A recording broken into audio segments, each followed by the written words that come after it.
Robots Radio presents the Cyberpunk Lorecast. Welcome to the Cyberpunk Lorecast, where style is just as important as substance.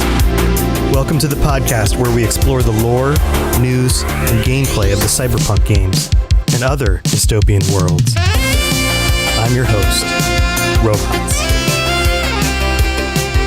And Logan. Hey, I fixed it. It's a fixed intro. Welcome to the Cyberpunk Lorecast, everybody. We are here for a very special episode. I am your host, Tom Robots, and I'm with my co-host, Logan, Captain Logan. How you doing, buddy? How's things? I'm doing good. Great. Thank you for asking. How are you doing? I'm doing pretty darn well. Things have been pretty good. My world's okay. The world seems okay. Are you talking about Cyberpunk World, Night City, or are you Night City is a horrifying dark future scape. My world and otherwise is a lot better than that. So I'm thankful that I don't necessarily live in Night City, but I can visit it whenever I want, which is fun.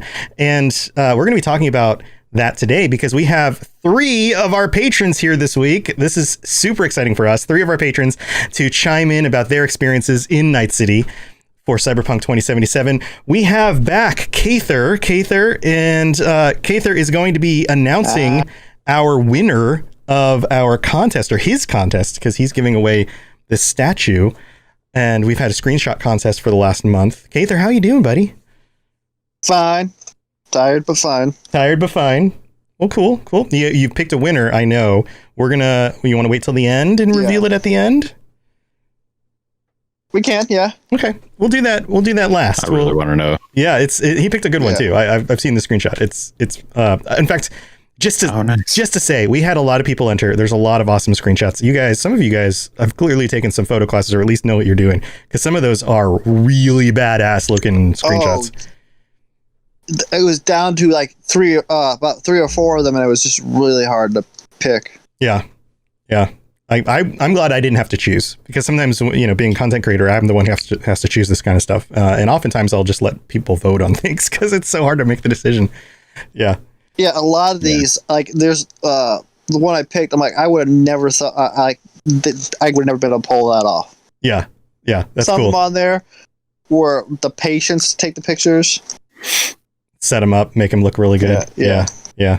Well, we also have 2 other guests this week. Buffo is joining us. Buffo, welcome. How are you? Howdy, everybody. Welcome to the show. I'm glad you decided to support the show, and I'm also glad that you are here joining us today. Oh yeah, can't wait to talk about Cyberpunk. Yep. Well, hey, that's how Logan and I feel every week. So welcome aboard. And then we also have So Thanatoasted here as well. Thanatoasted, what's up? How's it going? Hello. For simplicity's sake, you can call me Toast if it would be easier. We can just call you Toast. I know my username's a mouthful. Yes. What about Toasty? Can we go with Toasty? That works too. I don't, hasn't been done before, but can we call you everything Toasty, like in Mortal Kombat when the Toasty guy pops out on the side and goes Toasty? That's what I was thinking. I was thinking of Australia. Do you guys know that reference? I don't know. This is an old reference. What was that? Mortal Kombat 2? Was that 2 or 1? Yeah. 2? No, that was 2. It was 2, and it happened in the arcade, and then I believe some of the editions, the home editions, do it too. But in Mortal Kombat 2 at the arcade, there was some combination of buttons that you happen to hit while fighting or something, or you got some sort of attack. I don't remember what triggered it, but every so often a little dude would come in from the side of the screen and go, Toasty, and then like leave. Yep. It was when you says it was Ed Boon. I don't know what that means. It was Ed Boon. Yeah. Well, there you go.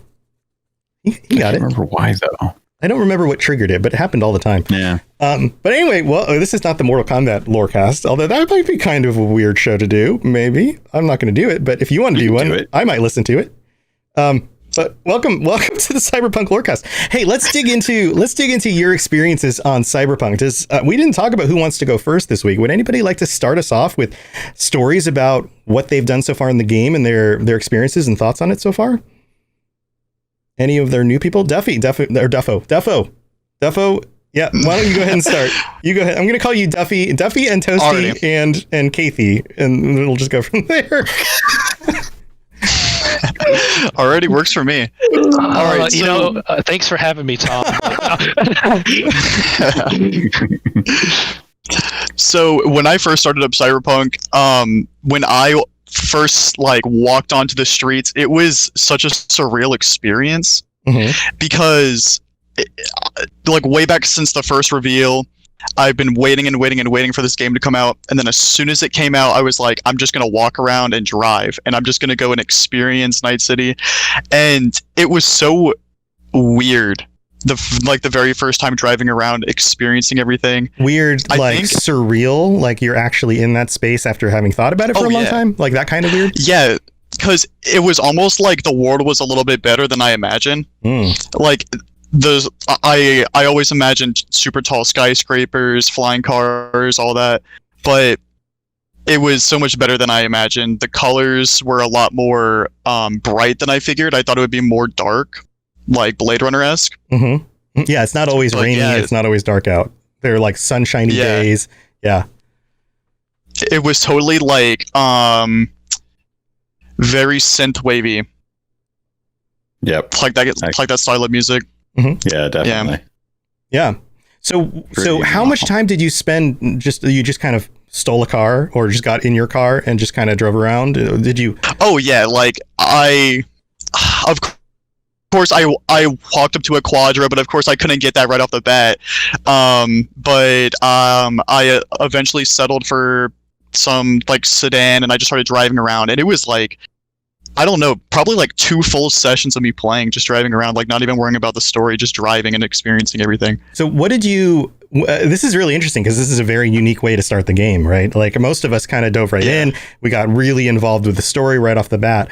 What memories do you have from doing this? What kinds of things did you notice or come across in doing that without playing any of the story or leveling up or, knowing any of the gangs yet, any of that kind of stuff? Yeah, so, okay, usually when I play video games, I love taking screenshots. I love finding certain vistas. I love capturing moments, like in like the story. So, like the very first thing I did, I traveled around to like some major points of interest, like the city center. I took a ton of screenshots there. I went out to the Badlands and just explored. I noticed that of course I noticed that, like, okay, so I accidentally ran somebody over, for example. Of course the cops weren't chasing me. That was the very first thing that I noticed. I was like, yeah, all right. But then I realized, just walking around, you can see tons of different events happening.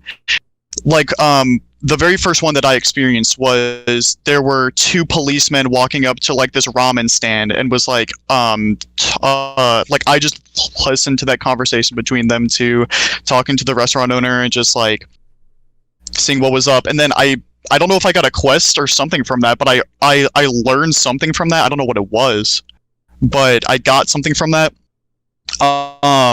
And I did post something into the Cyberpunk Lorecast channel on the Discord.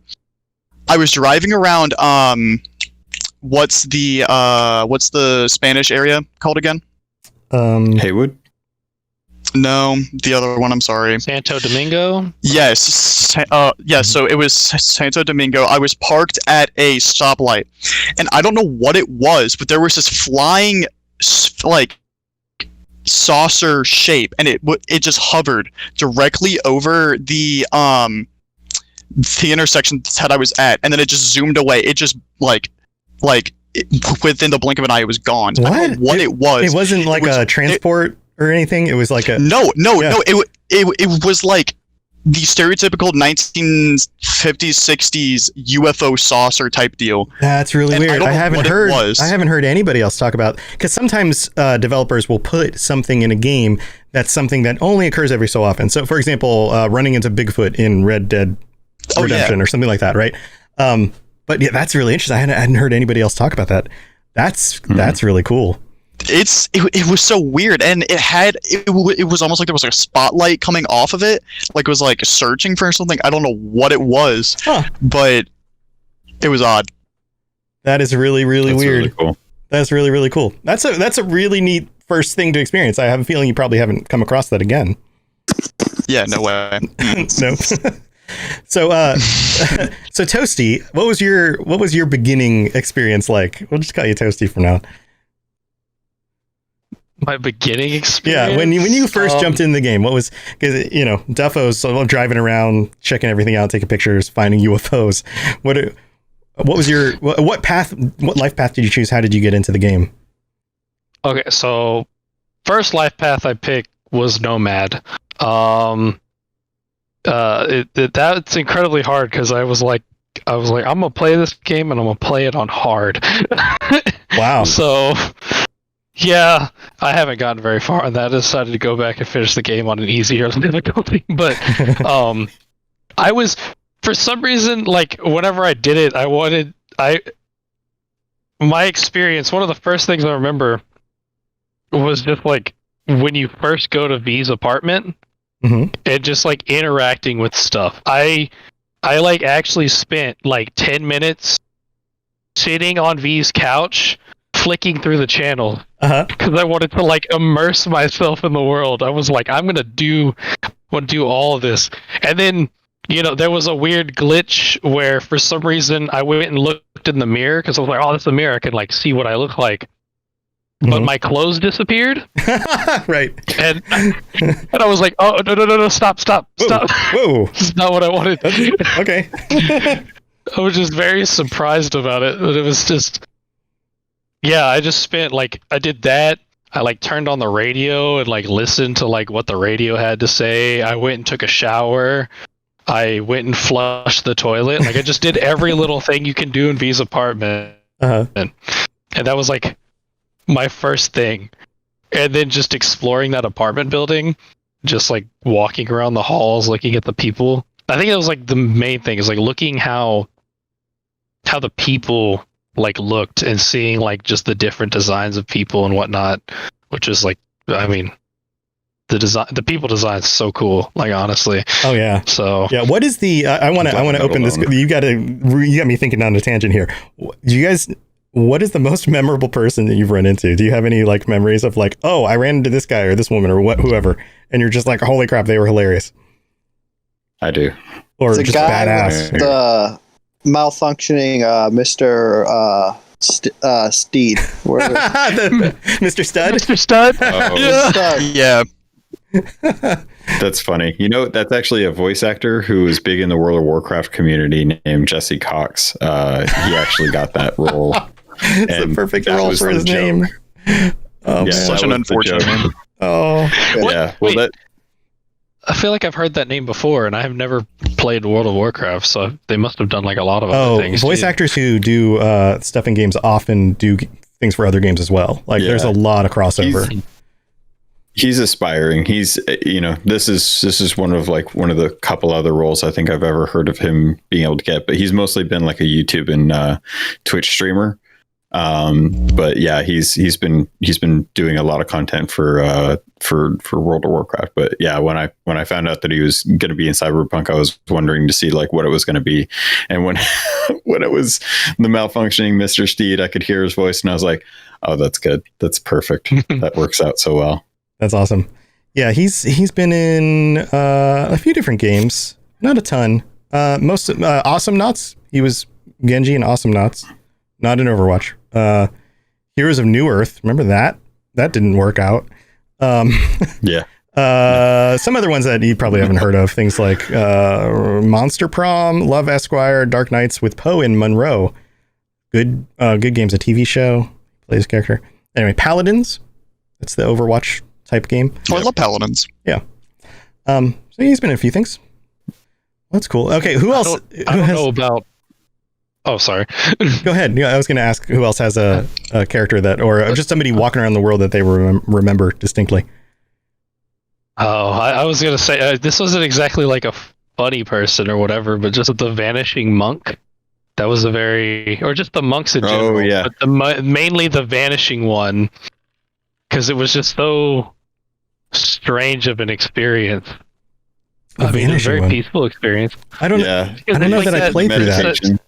It's like a small quest line, and like you meet this like monk, and he puts you in a brain dance, and he like does one for like each element, like fire, earth, water. Oh yes. I do remember this now. Yeah. And you just do like that peaceful. He just talks to you, and it's just super peaceful. And he always disappears. And then at the end of the quest line, he just vanishes, and all that's left is his robes. And you're just like, what?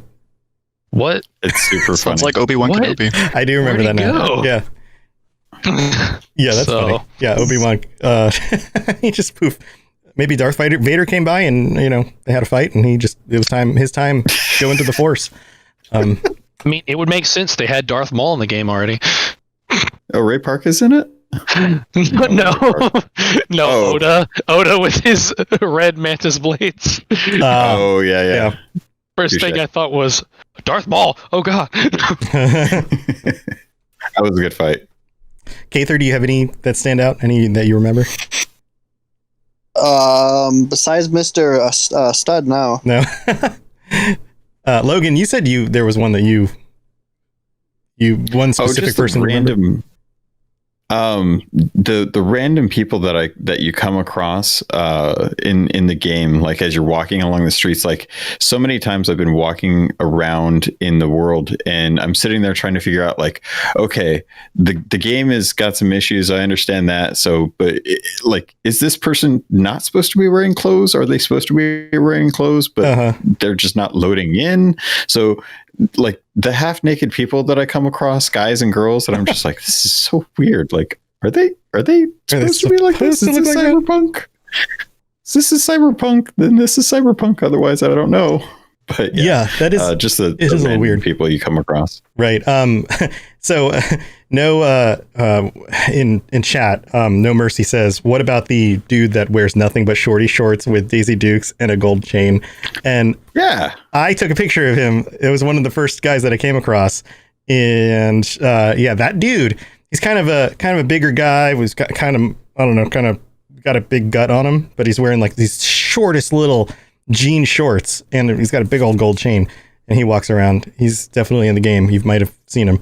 But yeah, I had to take a screenshot of that guy because I was like, what is this? This is amazing. I will have to say, Ozob was a very memorable character to come across.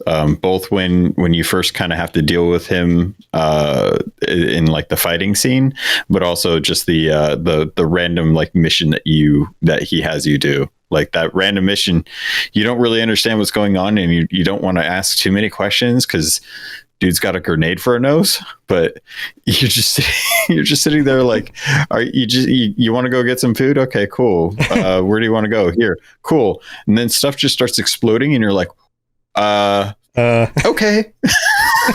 He's like, that was really good, thanks. And you're like, okay, can I go now? Please don't blow up. So yeah, and then to get the crafting spec for his nose as a grenade was like chef's kiss. That was great. I actually really love that. Nice. Yeah, that was kind of a terrifying experience the first time I dealt with those, because I didn't have. I guess it sounds like you had the fight first and then that random mission. No, it was the other way around. Actually. Okay, yeah, that's the way it was for me. And so I just like, you call this dude, and he's like, come pick me up here. And then someone just gets in your car, and they just have a grenade for a nose, and you're like, am I gonna die? Like, what's gonna happen here? And then he just has like clown hair and stuff too. So he's like the merc clown. Instead of a red nose, he has a grenade. So yeah, it almost sounds like some sort of Joker kind of thing. Across him. Yeah, well, it's totally Bozo, like it's Bozo the Clown, that it's playing off of. But the funny part of it is so like when I went to go do the mission, I did the mission, and then later on when I went to finish up the fights, and he was there, I was like, Bozo. He's like, hey buddy, how you doing? I'm like, good. You fight? He's like, yeah, I fight. We're gonna have fun though, right? And I'm like, sure, we're gonna have fun. He's like, cool, let's fight. And when you get done, he's like, all right, cool, we're good. I just wanted to have some fun. And you're like, okay. And then he's like, hey, by the way, you want to learn how to craft my nose? And I'm like, sure, okay, we'll go with that. Go out this way. I don't remember that part. No, it's just the implied, because you loot you loot his crafting spec at some point, and it's just like it would be a weird thing to what's the conversation that happens where you're trying to figure out like why you can craft his nose now. I mean, just that's like a dialogue option for him, is just like after you get done fighting and you can tell him like, that nose is gonna go off someday, right? And he's like, yeah, but at least it'll go out with a bang, or whatever. Yeah, Whatever. it's amazing. Okay. Kaither? It's what it should be. I'm sorry, but someone's called me real quick. I'm gonna drop out for a sec. Oh, no problem. Join back when you can. No. Join back when you can. Yeah, sorry. So we've talked about weird characters we've come across. We talked about the way your adventure started. How far? Let's go back to. I was gonna call you the funny version of your name, but Duffo. Duffy? not Duffy. Wasn't Duffy one of the Guns N' Roses? Wasn't he the bass player for? Anyway, Duffo. How have you've finished the game, right? You've played through the whole game. You gotten to the ending? I'm gonna be honest, I have not. No, you haven't. So how far have you gotten? I'm sorry. I know. That's totally, I mean, it sounds like from the way you started the game that you're just kind of soaking everything in. So it totally makes sense. Oh yeah, I'm trying to do all the side missions first. So okay, so how far did you get to like the don't go further than this in the main mission, or have you just kind of avoided the main missions altogether? I have. Okay, so I've gotten up to where I've met Pan Am, and that's about it. Okay. Dang. Okay. You got a good road ahead of you. Yeah, I know. I have a long way to go. there's a lot of good stuff branching from that point. I'm excited though. I'm really excited. I've just been spending too much time just like walking around. Have you avoided our spoilers and other people's spoilers? No. No. I haven't really cared about spoilers too much, so I don't really care if you guys really talk about it. But I'm just excited to see which ending I get, I guess. Yeah. Yeah. Okay. So the good news is you get to pick it. So exactly.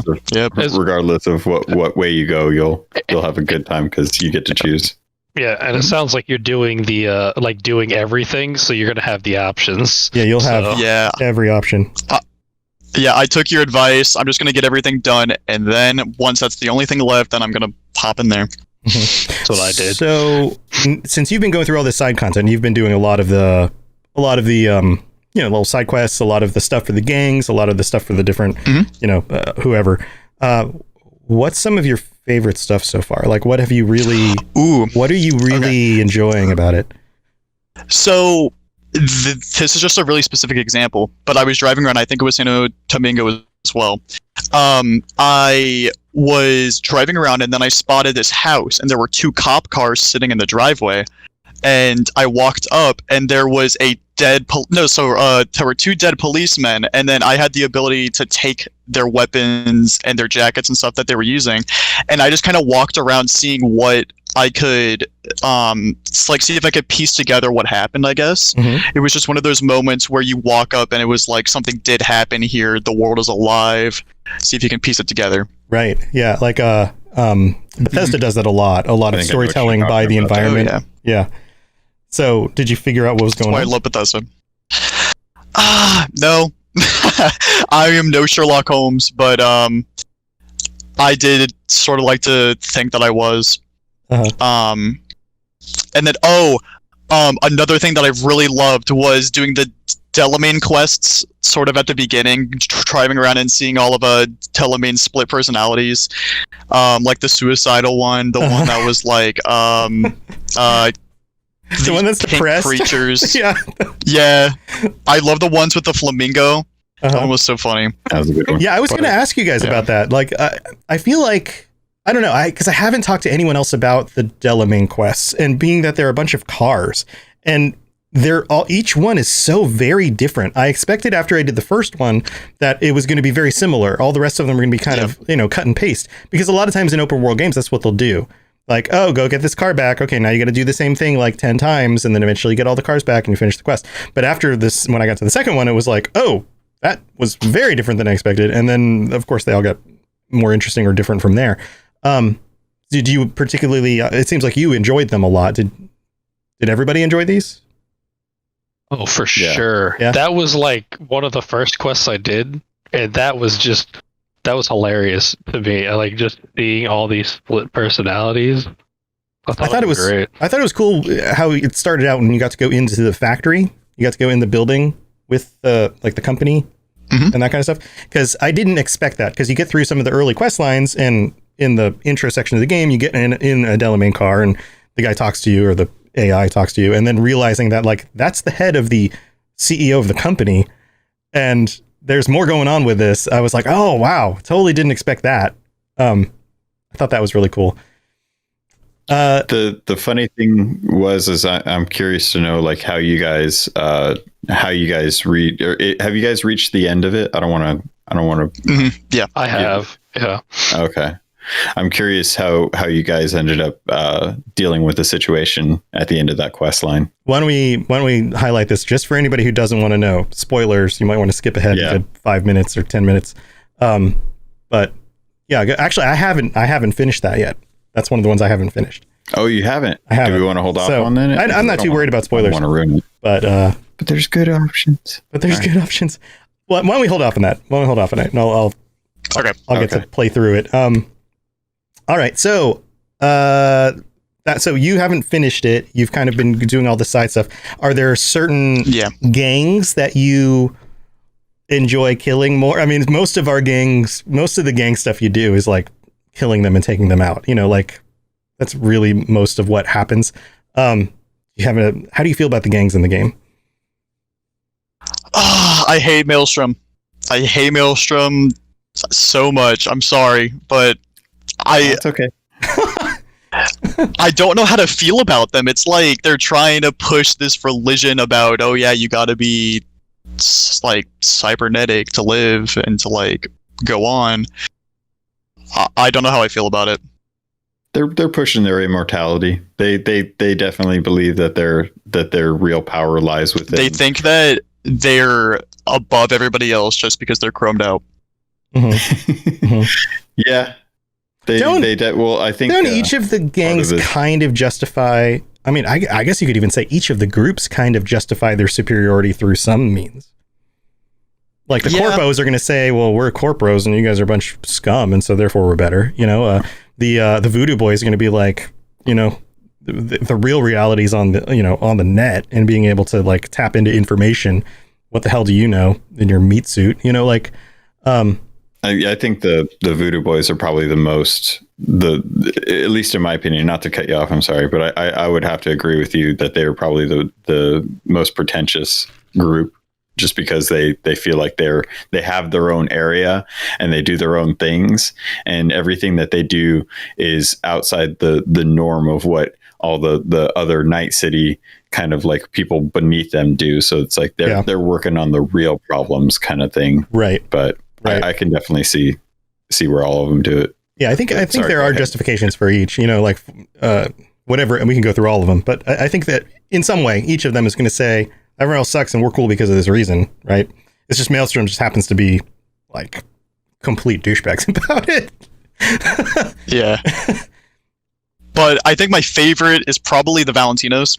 Yeah? Just because I like their style. Yeah, they've got a lot of style.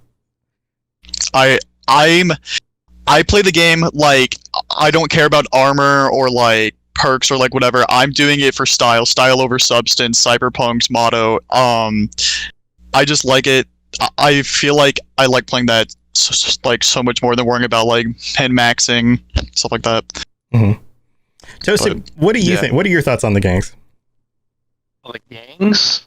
Well, I'm sorry, Duffo, but I have to completely disagree. I think Maelstrom is great.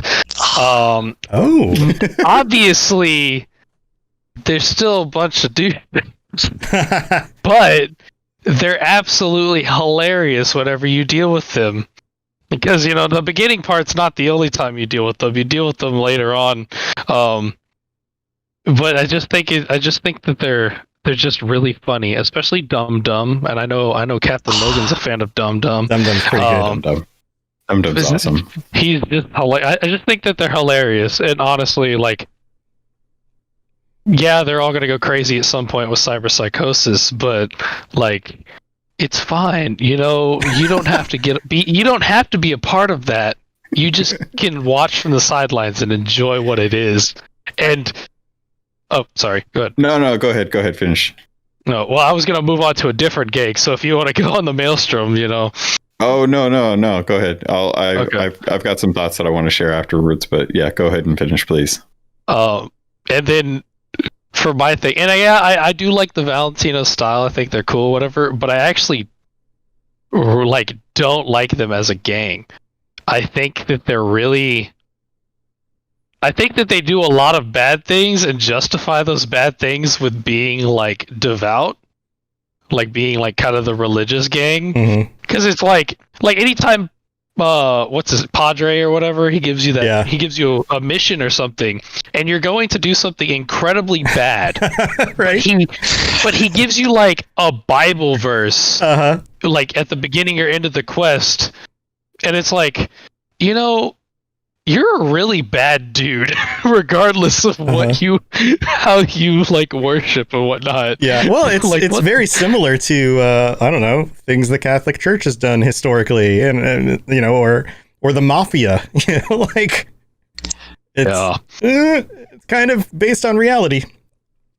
Yeah, I see the Valentinos as the mafia.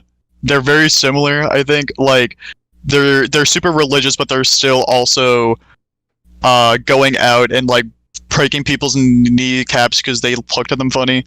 Yeah, they're like the sort of Hispanic mafia. Yeah. But I do like their style. Yeah. They do have like that gold car with really the Virgin Mary on it, and that is my car. Once I got that, I was like, I don't need to buy any other cars. This is it.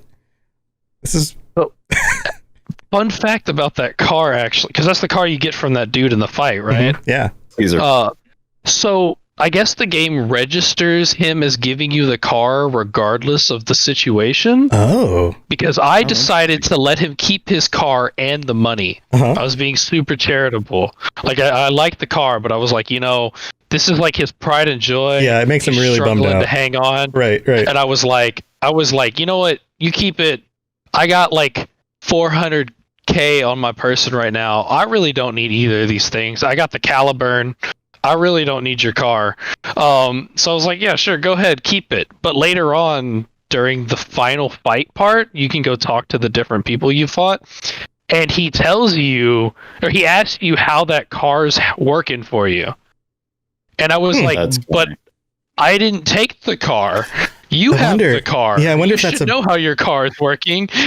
Yeah, I wonder if that's a bug just on the dialogue option, that it just doesn't trigger the other option or something. Maybe Possibly. They just assume everyone's going to take the car. Yeah, that's probably a good assumption, to be fair. I'm probably the only person that didn't. It's a gold-plated car. It's a nice car. It's a very nice car. Yeah. Yep. Okay. So I wanted to add. I was thinking about it, and if it as playing my Nomad right now, I'm playing her as style over substance, and totally just going with whatever looks cool. I'm going to go with that. And I have more clothes on me than I do ammo or guns. So I've just been focusing on how I look as I run around and do stuff. And I have to agree, the gangs, there's definitely an aesthetic to some of the gangs. I've been leaning more towards, kind of 80s style mocks with her as opposed to Valentino, but some of the Valentino clothes that I came across when I was playing on my first character were so good looking, just chrome plated cowboy boots with really, really nice doublets, and it's I can totally see why you go for Valentinos, and they're the closest thing to the the Italian mafia that I can really see with the other gangs. So for me, Maelstrom is always going to be my favorite, just because they're literally the heavy metal of all the gangs, and that's just kind of what I've always been for. But Valentinos are definitely next to there, partly because of Jackie and the familiarity with how they take care of Jackie when he's around. The one thing that I wanted to ask you guys is how do you feel about the other gangs out there? Because no one's mentioned Tiger Claws much. No one's really mentioned 6th Street or like the Wraiths or the Nomads. Are the other gangs just not as fleshed out story wise for you to feel like a connection the way you do either against or for the kind of more prevalent ones with like Maelstrom and Valentinos? I also really like the Voodoo Boys. When I first heard of Cyberpunk, I thought that I was going to go around this character like no cybernetics, no cyber enhancements, no nothing, because like I wanted to see what it would be like to be a fleshy. Fleshy. And yeah, I thought so. Like I loved learning more about the Voodoo Boys, and seeing like what they would get up to. And I wish I could play the game like that, but it just seems too hard without cybernetics, and you can't really get past certain points without getting cybernetics. Like at the very beginning, you are already getting like a new eyeball. So that's true. Yeah. That's true. They kind of force it on you. Mm-hmm. Although I will say, funny enough, on my Nomad, I wanted to test this out because you know how you go up to Victor and Victor's like, "So how are you gonna pay for this?" And you're like, Dexter Deshawn?" And he's like, "Of course, all right, fine." I didn't. I actually ran out and started working on a lot of the kind of side missions and kind of police activity, things like that. I actually earned up the 20K, and by the time I actually went to Victor to get my Kuroshi optics, I paid him outright to see just like, what would that do? Nothing. Doesn't matter. But it was really that was kind of depressing, but it was really interesting because I don't know that you necessarily had to have gone to him. I wish I had kind of committed to what I was doing and just avoided him altogether. The trouble is that you don't get the opportunity to see like your ammo or your gun sights, things like that. So playing was a lot more difficult. Huh. If you went like a cybernetic route, you might be able to get away with that, or like a punching route, like a body route with assault. But yeah, you don't technically have to go visit him until you want to, which was really weird. Can you continue the main story without visiting him at all, or do you have to eventually see him? I wish I had tested that. Actually, I think you have to see him because it's part of because you have to go downstairs to talk with him in order to have Jackie talk to you later about starting the jobs. Yeah. Mm-hmm. So yeah, I think that is you a have to core do quest. Yeah. I think the cybernetics you get from him are part of like the kit you're supposed to need to start the heist at some point. Like I think that's Dexter Deshawn like prepping you with some rudimentary stuff, some basic gear. Yeah, that makes sense. So Kaither was out of the conversation for a little while. Kaither, we've been talking about gangs and some of our favorite gangs, some of the gangs that we enjoyed dealing with or liked a lot. Do you have what are your thoughts on gangs? I haven't actually seen a lot of the Tiger Claws, like except for when they're like the police reports or like or the. I feel like I killed a lot of them. Yeah, that's what I feel like. I feel like I killed a lot of them. I haven't really talked to them except for when I'm talking to what's her name? The one that runs the pachinko store. Yeah, Makako? Yeah, Makako. And that's the only one unless it's with her, I don't really interact with the Tiger Claws. The one I've interacted the most with right now is Moxie or Maelstrom. Wakako. Yeah. So we haven't talked about the Mox. Yeah, what do you think about the Mox? I just love the way they look. Thumbs up. Just the blue and neon pink is what I'd call it. Yeah, I just love it. And then the spikes. I wish I could, like, you could dress like that. Just have full, I know you guys talked about the mod last time, like with the 2 metal arms with the spikes on it. Yeah. Wear like a spiked vest. Well, they've got kind of a punk rock chick aesthetic. Yeah, and the plastics, like the plastic looking skin. Yeah, I'd love to just dress like that, and then maybe have like a spiked mohawk, so you can just go out full punk. So Cyberpunk, just come out full punk. Yeah. Anybody else have thoughts on the Mox? I like the Mox. I like what they stand for. Just like equality for women, I guess. Mm-hmm. Yeah, it's fairly simple, and they seem less, I don't know, crazy than a lot of the other games. Yeah, a lot more sane. Yeah. I mean, representing the Judy fan club over here, just to really appreciate them, because Judy, because you don't really interact with them all too, like the mocks themselves all too much. Mm-hmm. Like you have to go to the bar a couple of times, but like that's literally the only part. Like you don't see them really roaming around or anything. So it's like you don't really get to talk to them a whole lot, but you kind of get to understand like how the Mox is and what the Mox stands for through Judy's quests. Right. Because she represents what the Mox is as well. She just doesn't, she doesn't rock the outfit, but that's fine because she's like pro virtue editor thing or whatever. Yeah, the brain dances. Called. Yeah. But and she tries to do like a Mox uprising a second time too. Yeah, but I do like they're cool. I do think they're really cool. They have a cool aesthetic.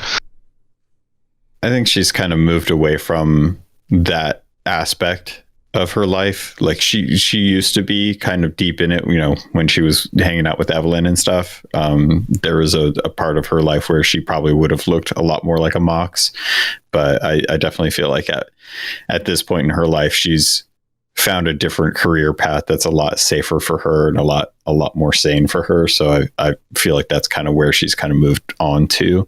But I'm sure if you go back to like 2070,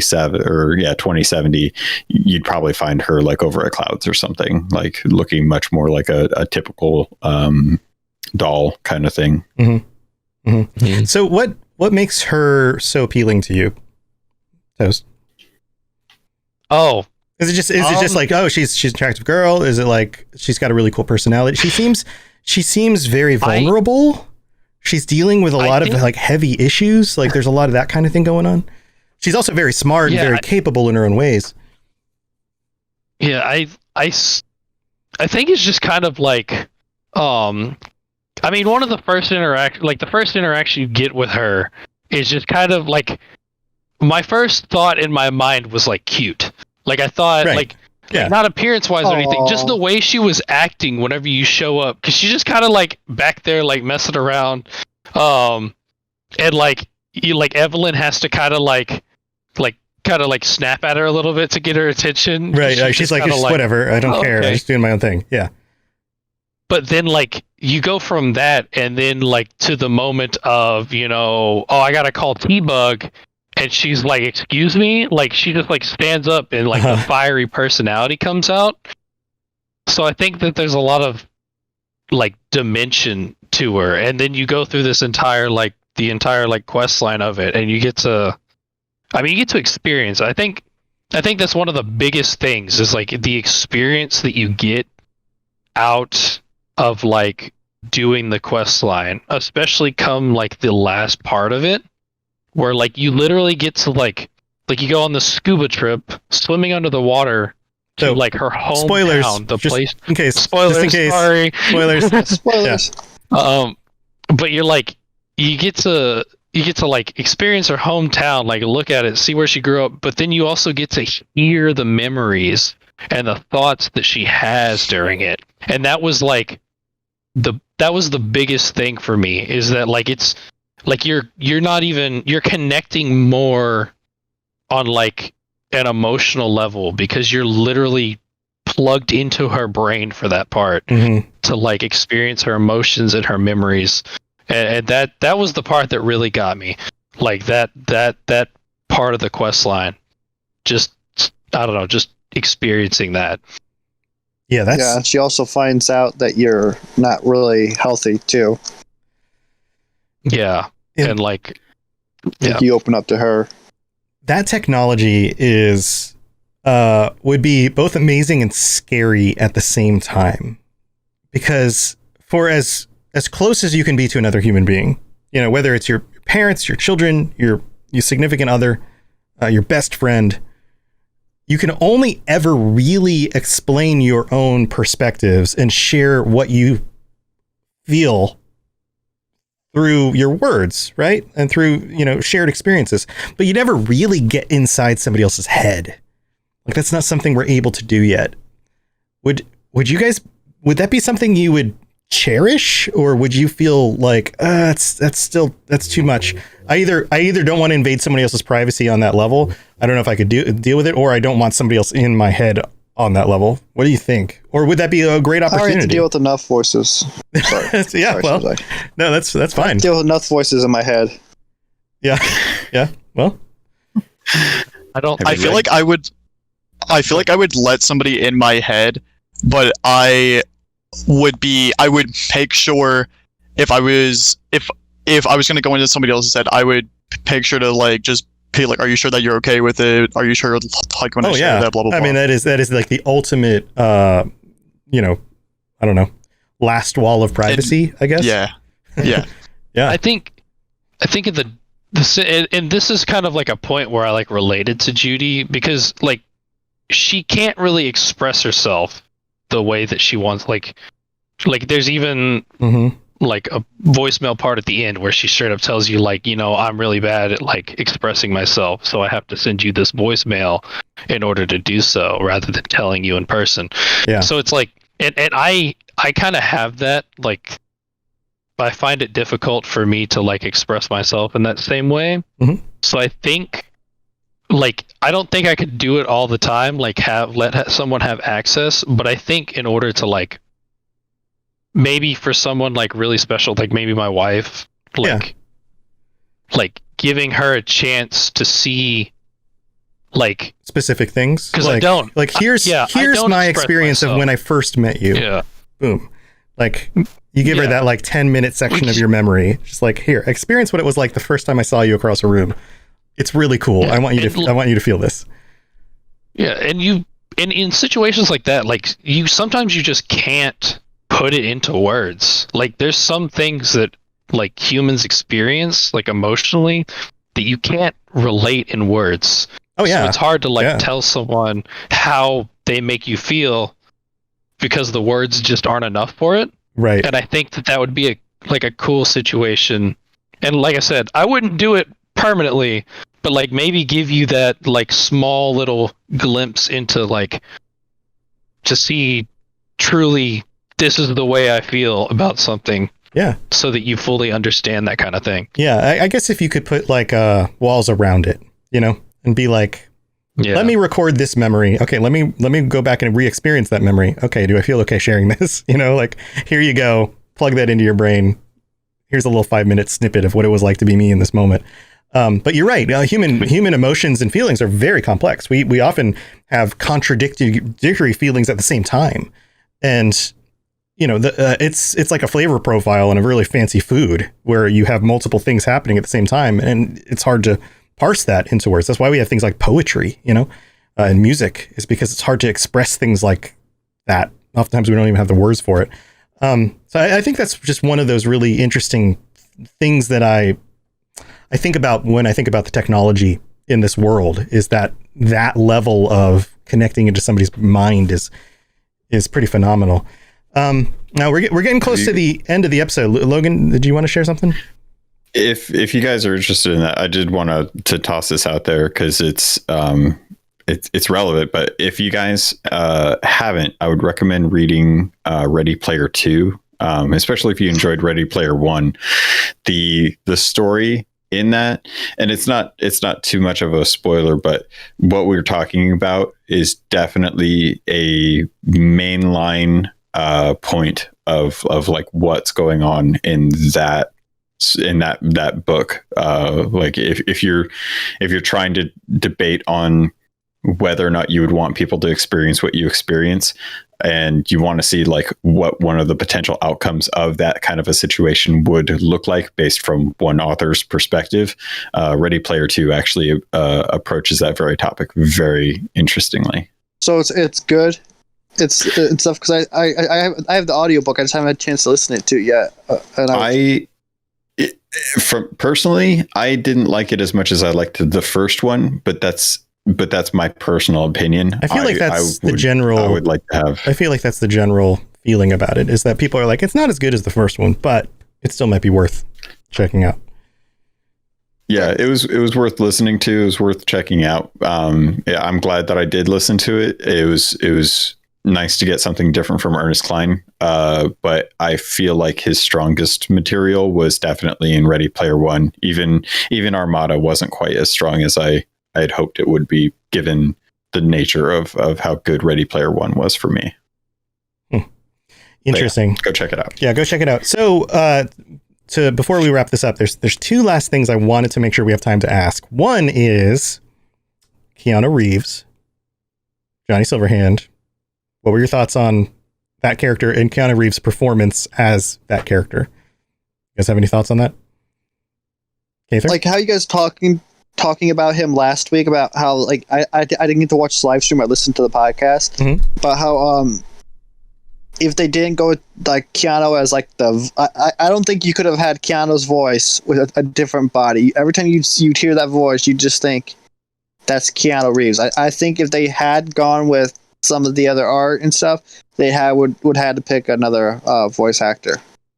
Interesting. And I can't really get I can't think of anyone because of Keanu. I've just now assumed kind of with Johnny. I just can't think of anyone that'd be a good Johnny. It's hard once you have somebody who does it well to then try to replace them, right? Right. Do you guys feel the same way, Buffo? Toasted? Yeah, I definitely think Keanu, his physical appearance definitely fits Johnny Silverhand very well. But like you said in a couple of episodes ago, the way he talks is very different than other people. It's almost like he's, I don't know how to explain it. The only way that I can explain it is like awkward, sort of. Yes, there's a cadence. If you go back far enough to a young Keanu, he's very California, but then you could tell that he probably tried to get away from that and kept some of the cadence, but changed the way that he pronounced things. So he's got this like strange, very unique way of speaking. Yeah, for sure. Keanu,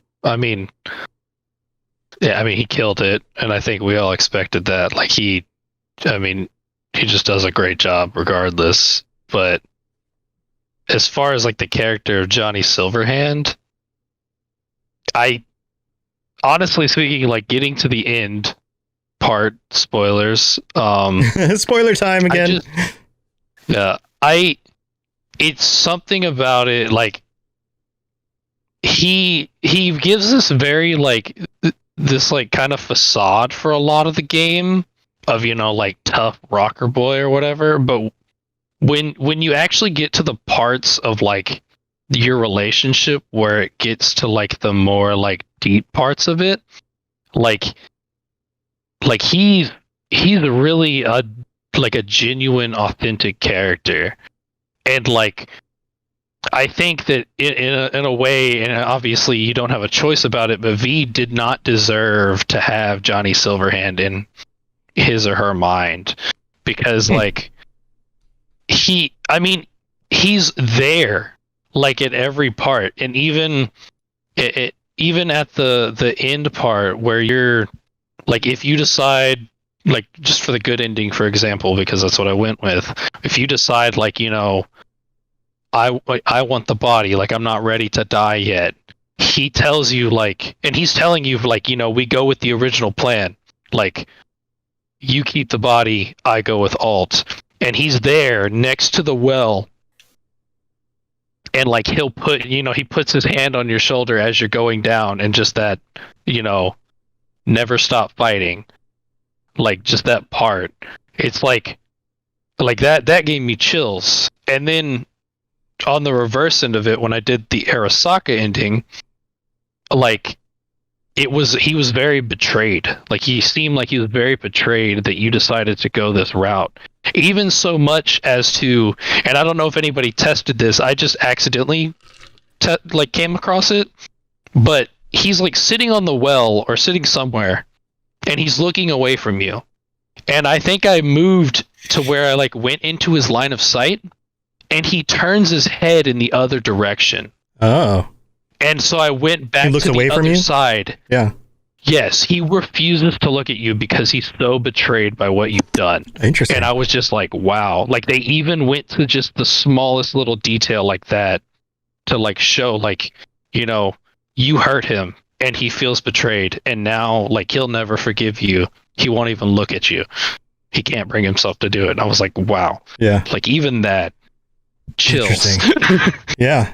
That's really cool. Yeah, those are some interesting perspectives on him. I think that they did a good job, like a really good job with this character and the different ways that things can go in the end. So I think this will be something that we come back to regularly as we get new stuff in the game. And that's a good transition to the last question I want to ask you. If there's one thing that you're looking forward to with either updates to the current game, DLC content, mods, stuff the community is going to do, like what are you looking forward to the most? Anybody have any thoughts on that? Feel free to raise your hand if you're ready to go, and I'll call on you. Yeah, Buffo. I can't wait for multiplayer. I have some friends that they love GTA style games. They love like The Elder Scrolls Online, and if those two could mix together, they would absolutely love this game. They don't really like single player games as much, so I cannot wait for this game to get actual multiplayer support, like free roam or like take them on a tour, get them in your car and take them drive around the city and be like, this is this place, and this is when this thing happened. Yeah, no, like I know this city better than my own hometown now. Like I know it by the back of my hand. I can take them anywhere that they want to go. I think that'd be so fun. But yeah, just as long as your outfit does not affect your stats at all. I just want to exactly. Yeah, exactly. Yeah, so I can I agree. Full rocker. I agree. Well, like in Fallout 76, you can wear all the armor, but then you can also put on a costume, right? And the armor and the costume can be separate things. Yeah, that makes a lot of sense. Okay. Anyone else? Toasted? Kaither? I'm looking to. I want to see what other kind of characters they're going to add with the DLC, or where they're going to go with the characters you already have. Because we're either going to get more backstory to some of the characters, or we're going to get new characters. And I just would love to see what kind of they're going to add in. Because I loved all the side characters because they have so much depth and stuff. Yeah, that's a good point. You could take almost any of the other characters that are introduced in the game and build an entire side section of story about them. I would like to learn more about Dum Dum. Yeah, Dum Dum's adventure. What if you like the adventures of Dum Dum? What if you get to build a character that joins the Maelstrom gang, and you have to go out on missions with Dum Dum? Oh my god! So there was this DLC for Borderlands 3 where you go inside the mind of a psycho. Yeah, I want a DLC where you just dive straight into Dum Dum. I just want to see what his mind is like, what his world is like. Dum Dum's Dumb Adventures. It should be called that. CD Projekt Red, we have all the best ideas here. Just call us. We got ideas.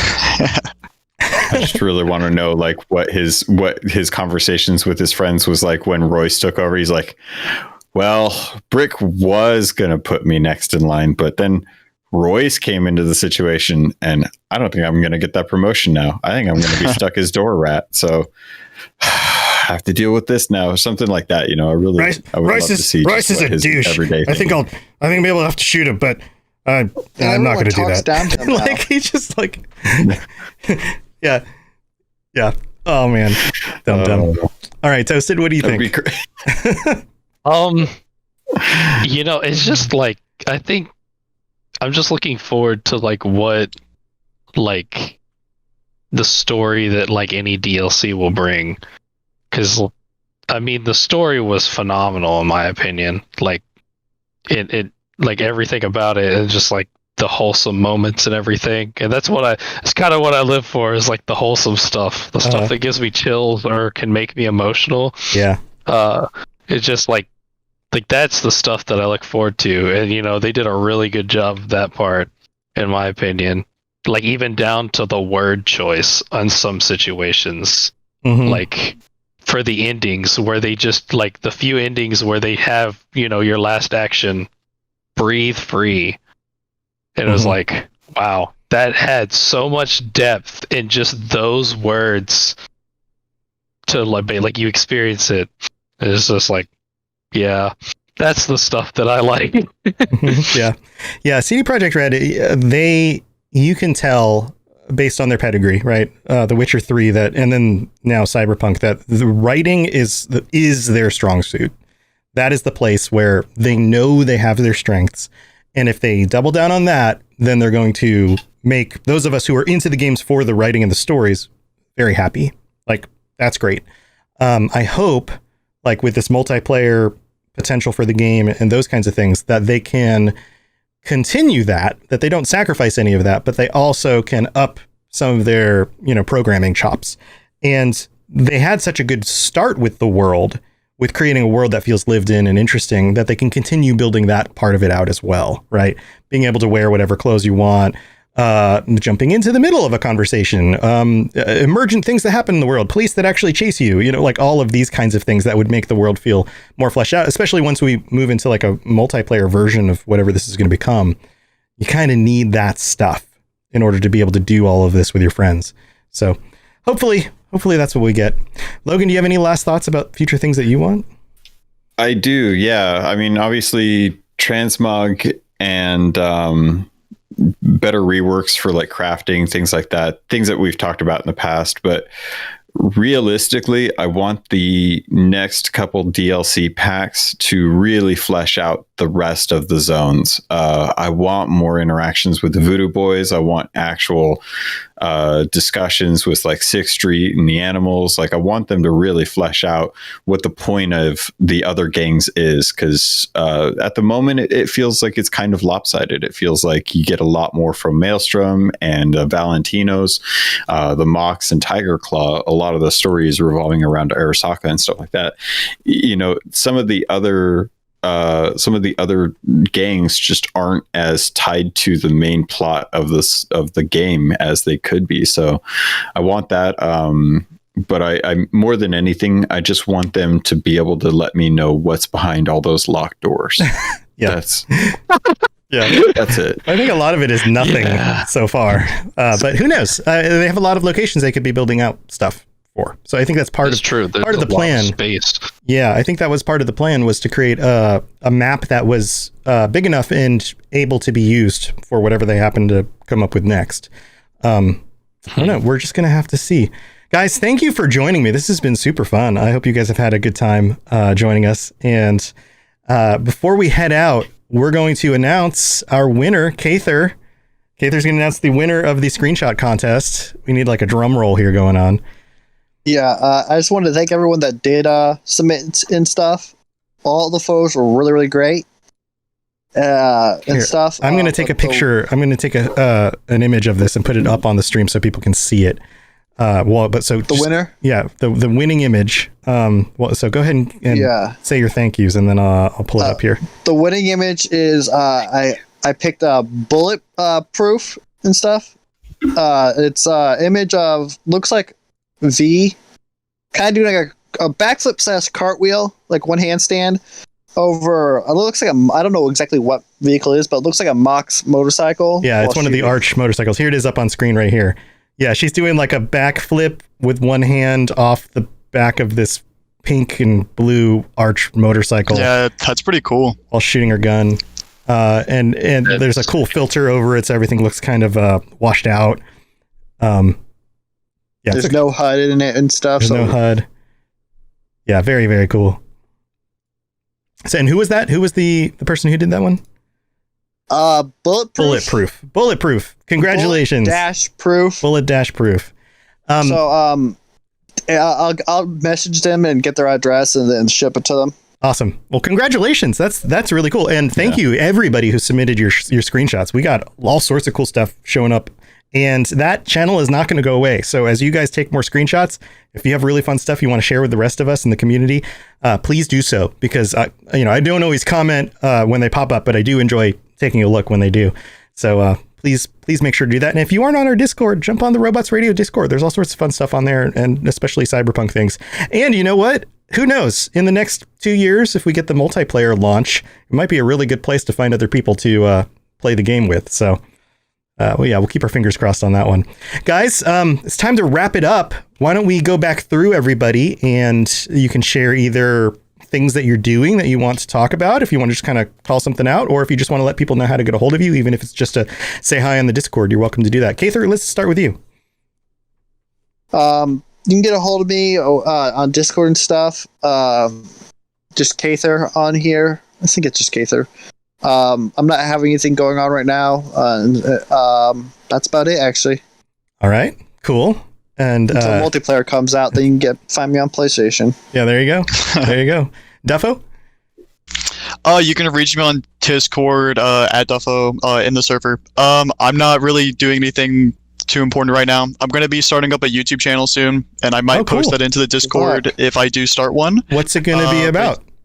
So, okay, I'm probably going to be uploading some funny gaming stuff with my friends, or some short films that I've done over the years, and some future ones. We'll see what I'm going to do, but it'll definitely be on there soon. Cool, man.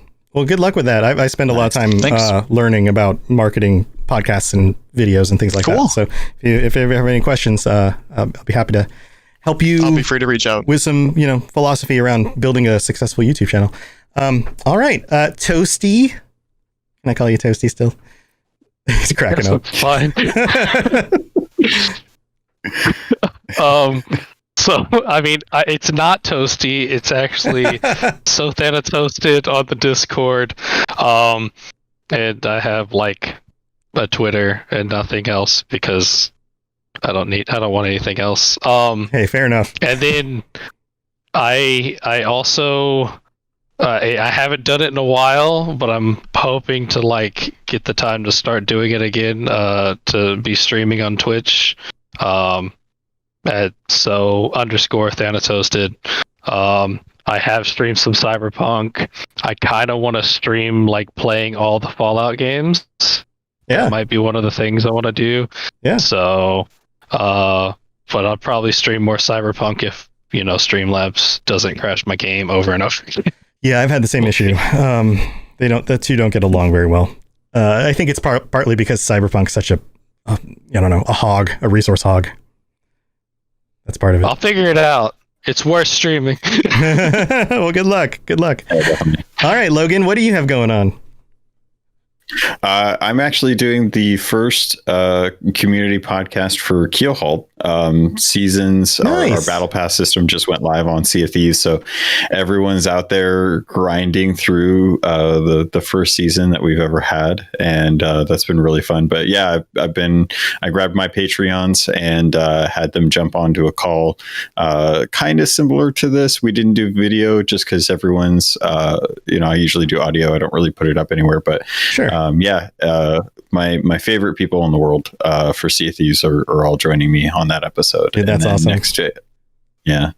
Next week I'll be kind of back to normal, so should be good. But yeah, it's still having a blast with that game. The game is surprisingly like a really good, considering most people don't really follow it too much.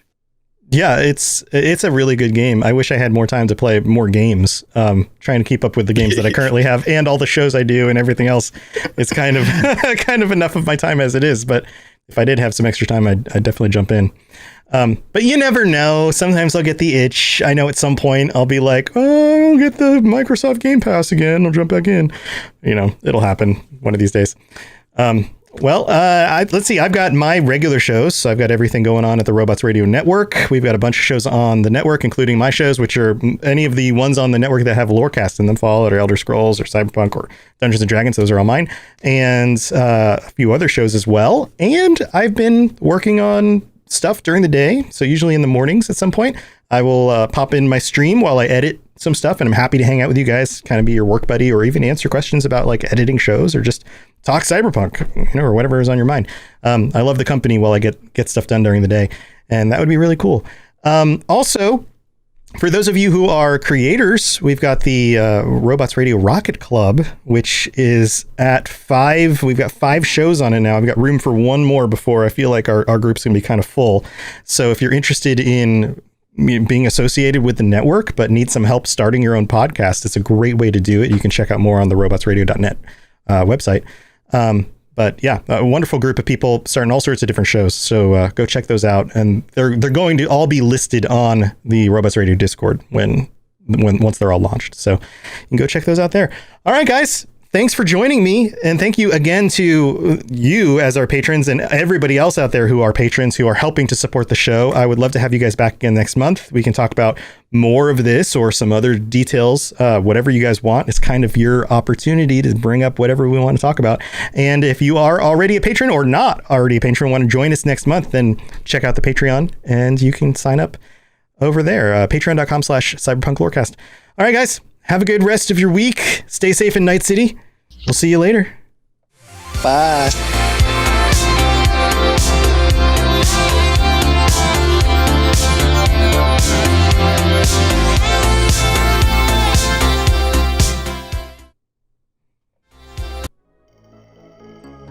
I didn't do the middle skip thing, so now I have to hit the button multiple times.